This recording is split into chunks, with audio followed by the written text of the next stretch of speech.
Gold trusted gold buyers తాకట్టులో ఉన్న బంగారాన్ని విడిపించి ఈ రోజు ఉన్న మార్కెట్ ధరకే కొనబడును. మరిన్ని వివరాలకు సంప్రదించండి 7771077720. నమస్తే అండి, నా పేరు వాణి. నేను వనస్థలిపురంలో 2 సంవత్సరాల నుంచి ఉంటున్నాను. వెంకటరమణ కాలనీ, రోడ్ నెంబర్ 10 దగ్గర. మా చెల్లి 3 నెలల నుంచి నా దగ్గరే ఉండి చదువుకుంటుంది. B.Ed ఫైనల్ ఇయర్ చేస్తుంది. అందుకే నా దగ్గర మా డాడీ ఉంచారు ఆమెని. మేము ఎప్పుడు సంతోషంగానే ఉండేవాళ్ళం, ఏ బాధ ఉండేది కాదు మా చెల్లికి. అలాంటిది సడన్ గా నేను స్కూల్లో ఉండగా నాకు ఫోన్ వచ్చింది. మీ కింద వాళ్ళు ఫోన్ చేశారు, మీ చెల్లి ఇలా సూసైడ్ చేసుకొని ఒక అబ్బాయి తీసుకెళ్తున్నాడు హాస్పిటల్కి అనగానే కంగారుగా నేను స్కూల్ నుంచి రాగానే ఆటోలో ఆ అబ్బాయి తీసుకొని వెళ్తుండగా నేను ఆటో ఆపి తీసుకెళ్తుంటే నేను అనుమానంగా, నాకు ఆ అబ్బాయి మీద అనుమానం వచ్చి నువ్వెవరు అని అడిగితే నేను తన ఫ్రెండ్ని అని చెప్పాడు. తన ఫ్రెండ్ అయితే మరి మా చెల్లి ఎందుకు సూసైడ్ చేసుకుంది నీకెలా తెలుసు అవన్నీ అడుగుతుంటే సమాధానం ఇవ్వలేదు. అప్పటికి హాస్పిటల్ వచ్చింది, మేము తీసుకెళ్ళాము. నాకు అనుమానంతో మళ్ళీ ఫోన్ అడిగితే ఫోన్ ఇవ్వట్లేదు. నన్ను ఇటు డాక్టర్ పిలుస్తున్నారు, తనేమో పట్టుకోవాలంటే నేను ఒక్కదాన్ని అయిపోయాను. అక్కడ సిచ్యువేషన్ ఏం చేయాలో అర్థం కాక నేను డాక్టర్ దగ్గరికి వెళ్ళగానే 1 నిమిషంలో తను పారిపోయాడు. మరి తను సూసైడ్ ఇట్లా ఉరి వేసుకున్నదో ఆ విషయం కూడా నాకు తెలీదు. తను ఆటోలో ఉన్నప్పుడు విషయం కూడా నాకు తెలియదు. డాక్టర్ నాకు ఇలా చెప్పంగానే మాకు ఆ అబ్బాయి మీదే అనుమానం వచ్చింది. ఎందుకంటే మా చెల్లి అట్లా చేసుకోదు. ఎందుకంటే ఆ రోజు 10ంటికే నాకు ఫోన్ చేసింది, నేను కాలేజ్కి వెళ్తున్నా అని. అలాంటిది 1-2 గంటల్లో ఇట్లా సంతోషంగానే మాట్లాడిన మా చెల్లి సడన్ గా ఎందుకు అట్లా సూసైడ్ చేసుకుంటది? వాళ్ళిద్దరి మధ్య ఏం జరిగింది మరి అనేది మేము పోలీసులకి ఫిర్యాదు ఇచ్చాము, అన్ని చేసాము. SIతో మాట్లాడాము, CIతో మాట్లాడాము వనస్థలిపురంలో. కానీ ఇప్పటిదాకా ఏమీ లేదు. 5 days అవుతుంది, 6 days అవుతుంది. అట్లీస్ట్ ఆ అబ్బాయి నెంబర్ కూడా ఇచ్చాము, మా చెల్లి దాంట్లో ట్రాక్ అదన్నీ చేసాము. మరి అలాంటప్పుడు ఆ అబ్బాయిని పట్టుకోవాలి కదా. ఇప్పటిదాకా ఆ అబ్బాయిని పట్టుకోలేదు. మా చెల్లికి న్యాయం జరగట్లేదు. మా చెల్లి హాస్పిటల్లో ఉంది వెంటిలేషన్ మీద.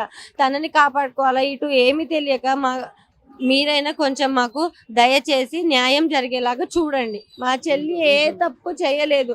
తనే చేసిండు ఆ సూసైడ్, తనే ఊరి వేసిండు. మా చెల్లి చేసుకోదు అసలు. తను అట్లాంటిది కాదు, మా చెల్లి అట్లాంటిది కాదు.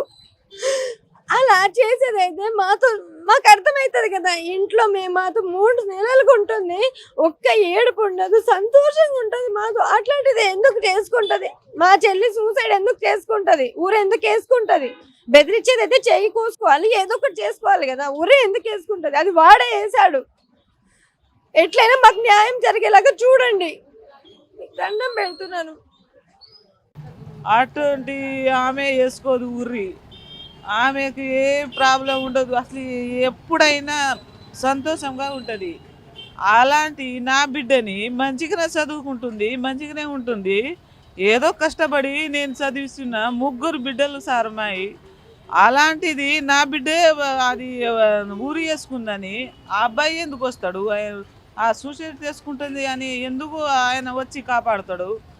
ఆయనే ఒక ఊరి వేసేసి ఆయన చచ్చిపోదని హాస్పిటల్లో అది అలాంటి ఏమి ఉండదు సార్. నా బిడ్డను ఆయనే చంపించిండు. నా బిడ్డకు న్యాయం జరగాలి. నా బిడ్డ 7 రోజుల నుంచి బెడ్ మీద చావు బతుకులో ఉంది. ఇప్పుడు దాకా ఏ పోలీసు లేదు, ఎవ్వరు లేరు. ఎవరైనా వచ్చి చూడేటోళ్ళు కూడా లేరు. ఆడపిల్ల ఇంత బాధగా ఉంటే ఎవరైనా వచ్చి ఎట్లా జరిగిందని ఒక్కసారి కూడా ఎవరు చూడట్లేదు. మాకు న్యాయం కావాలి.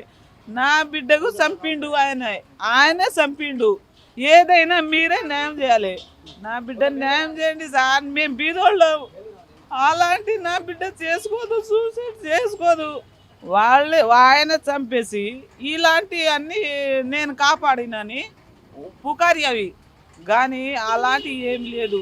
ఆయన వాడే చంపేసి నా బిడ్డని. నా పేరు బాను కలీం. నాకు 3 ఆడపిల్లలు సార్. ఇద్దరిని చదివించిన, 3 చదివేలాగా చదివిస్తున్నా. చదివించి 2 పెళ్లి చేసిన. ఒక పాప B.Ed ఫైనల్ ఇయర్ చేస్తుంది. మొన్న క్వాలిఫై కూడా అయింది అని చెప్పింది నా కూతురు. నాకు చెప్పగా నా కూతురు క్వాలిఫై అయింది అని చెప్పింది. అమ్మ నీకు DSC కోచింగ్ కూడా ఇప్పిస్తానని చెప్పాను. మొన్న 6వ తారీఖు సాయంత్రమే నాకు ఫోన్ చేసింది, నాతో మాట్లాడింది, వీడియో కాల్లో మాట్లాడింది. నేను మంచి హ్యాపీగా ఉన్నాం డాడీ అని చెప్పిండ్రు. వీళ్ళందరూ నా కూతురు, నా అల్లుడు అందరూ మాట్లాడిండ్రు. మరుసటి 11 రోజుకి నాకు ఫోన్ వచ్చింది. డాడీ 11:30 ఫోన్ వచ్చి మా డాడీ అఖిల ఊరేసుకున్నాను, కానీ నేను సతకలు పడిపోయాను. వెంబడి హైదరాబాద్ తీసుకెళ్ళాడు నన్ను. నా బిడ్డను చూడిసిన ఆల్రెడీ ఊరేసిండు. ఆమె వేసుకోలేదు, అంత ధైర్యం అస్సలు లేదు. ఏ విషయంలో నాతో షేర్ చేసుకుని నా కూతురు, కానీ వాడే చంపేసి ఆయనకు ఊరేసి చంపి హాస్పిటల్ జాయిన్ చేసి పారిపోయిండు. నాకు న్యాయం జరిగింది సార్. ఏ విధంగా నాకు వాడిని శిక్షించి న్యాయం జరిపించింది. నా కూతురు తప్పేందో నాకు ఆయన ద్వారా తెలియాల. నా తుప్పు చేసిందా ఏం చేసిందో నా కూతురు నాకు తెలియదు. నాకు న్యాయం జరగాల. నా కూతురుకు న్యాయం జరిగేది చూడండి. తెలుగులో ఫాస్టెస్ట్ న్యూస్ ఇప్పుడు కొత్త అవతారంలో 5 సెకండ్లోనే పూర్తి వార్తా సమాచారం మీ చేతిలో. సోషల్ మీడియా ట్రెండ్స్ మీ కళ్ళ ముందుకే live TV and voice search ఆప్షన్స్తో ఇప్పుడే డౌన్లోడ్ చేయండి. యాప్ లింక్ డిస్క్రిప్షన్లో ఉంది.